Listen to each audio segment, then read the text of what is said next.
Contrary to the rumors that you've heard, I was not born in a manger. I was actually born on Krypton and sent here to save the planet Earth. We cannot continue to rely only on our military in order to achieve the national security objectives that we've set. Everybody somewhere between the ages of 18 and 25 will serve 3 months of basic training. We've got to have a civilian national security force that's just as powerful, just as strong. Yes, we can. Obama's healthcare plan will include coverage of all essential medical services. Yes, we can. Obama is a cruel hoax. He works for Wall Street. He's an agent of finance capital. Where did you come up with the number $700 billion? Here's the Treasury spokeswoman's quote. It's not based on any particular data point. We just really wanted to come up with a really big number. To Democrats and Republicans who've opposed this plan, I say, step up to the plate. A few members were even told that there would be martial law in America if we voted no. Secretary Henry Paulson is no George Washington. I don't think anyone questions, Mr. Kashkari, that you're working hard. Our question is who you're working for. Obama pledged that he would resume the Security and Prosperity Partnership talks between Mexico and Canada that President Bush initiated. The old boss is starting to look a lot like the new boss. Robert Gates is going to remain on the job as defense secretary for at least a year. Plenty of sources knew about this meeting, told us and others that it was at Hillary Clinton's house, but clearly it wasn't. We've got to give them a stake in creating the kind of world order that I think all of us would like to see. We see you causing a depression so you can blow out the economy and consolidate it and bankrupt it. We know that you are enemies of free humanity, and we are here standing against your tyranny.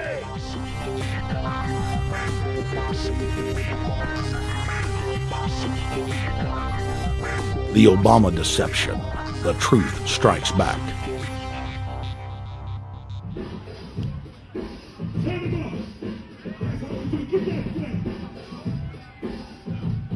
Barack is like the manager of Burger King. All presidents are, including Bush. It's like this: when your fries are cold, if your burger is not done right, you go back to Burger King, America, or your government, and you say, my burger's cold, I want new fries. First, you go to the cashier, that's the courts. You argue to the courts. The courts, if you can't get no justice with the cashier, you say, let me see the manager. I want to go to the Supreme Court. I want to see the president. The manager comes out. Hi, what can I do for you? Now the manager can override the decisions of the cashier, but you never get to see the franchise owner of Burger King. If you really have a problem with your burger, you need to go see the franchise owner. We need to go to the top or to the bottom. We need to go to where the real architecture of government is. And it's not in a president, it's in a global scheme. Politics in America today is identical to pro wrestling. And what I mean by that is, in front of the cameras and the public, we all hate each other. I'm going to kick my opponent's butt. I'm going to whale him from here to high water and beat the crap out of him. Yet behind the scenes, we all are friends going out to dinner. Went to dinner together. And it's all a work. All intermarried. Show business. It's showbiz. And that's what you have today in politics. The Democrats and Republicans aren't really opposed to each other. Left and right mean nothing. The only thing that counts is, are you working for Wall Street or you're trying to defend the people against the financiers? It's pretty obvious that there's some gigantic financial institutions that have been pulling the strings of politicians in this country for a long time. And just the fact that we have it set up where they can donate millions of dollars to these guys' funds, these guys' campaigns. I mean, how do we not expect it all to go bad? America in 2009 was desperate for change. The past 8 years had been a disaster. Those weapons of mass destruction got to be somewhere. Maybe under here.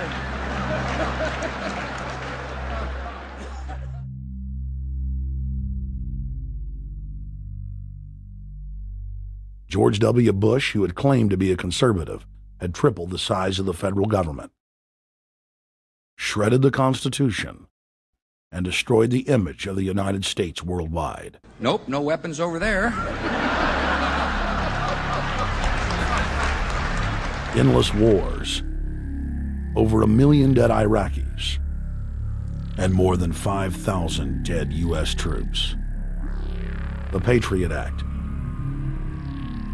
warrantless domestic wiretapping and spying, the end of posse comitatus, the rise of the treasonous North American Union, a deepening recession sliding towards total economic collapse. These factors and other abuses had the American people in a state of panic for their future and the very existence of the United States. The elite were in trouble. The people were beginning to see through their facade, past their front man, and to the ruling elite behind the throne. For the first time in U.S. history, both parties were universally hated. Congress had a 9% approval rating. The globalist agenda had stalled. And then, onto the scene came a man who promised change. Change we could all believe in. Barack H. Obama promised to end the war and bring our troops home fast. He pledged to uphold the Constitution and to stop the federal government from spying on the American people. Candidate Obama told American workers that he was going to get them out of NAFTA and GATT, and he's already breaking those promises. In this film, we will prove that Obama says one thing and does another, and that he works for the very same elite interests that Bush served, the very interest engineering the financial collapse and formation of a dictatorial world government. This film is not about left or right. It is nonpartisan. Our past documentary films are among some of the most damning indictments of George W. Bush and his administration that have ever been made. If humanity has any hope of effecting real change for the better, it will not come from the Madison Avenue false reality makers who have cast Barack Obama as the savior of the world. To alter our course from tyranny to liberty, to defeat the corrupt elite, we must get past the puppets and confront the real power structure of the planet. Now we can see a new world coming into view. A world in which there is the very real prospect of a new world order. Webster Griffin Tarpley is an accomplished geopolitical analyst and historian. Among his scholarly works are the unauthorized biographies of George Herbert Walker Bush and Barack Hussein Obama. Since Bush the elder made his speech at the United Nations back in September of 1990 talking about the New World Order, I think I've become confused about what's actually going on in the world. The New World Order is a more palatable name for the Anglo-American world empire. It's the planetary domination of London, New York, Washington over the rest of the world.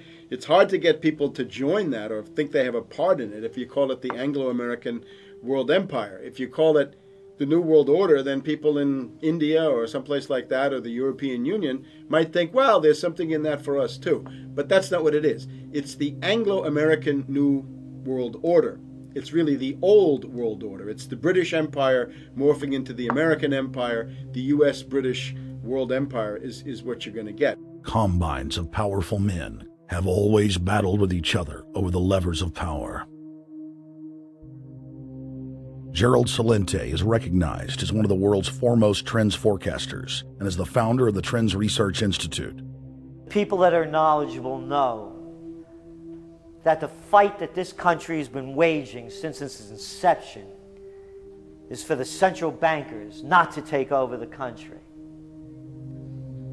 And that's why people like Andrew Jackson were elected. And that's why people revere people like Thomas Jefferson and others. The takeover's happened, and it's a corporate takeover.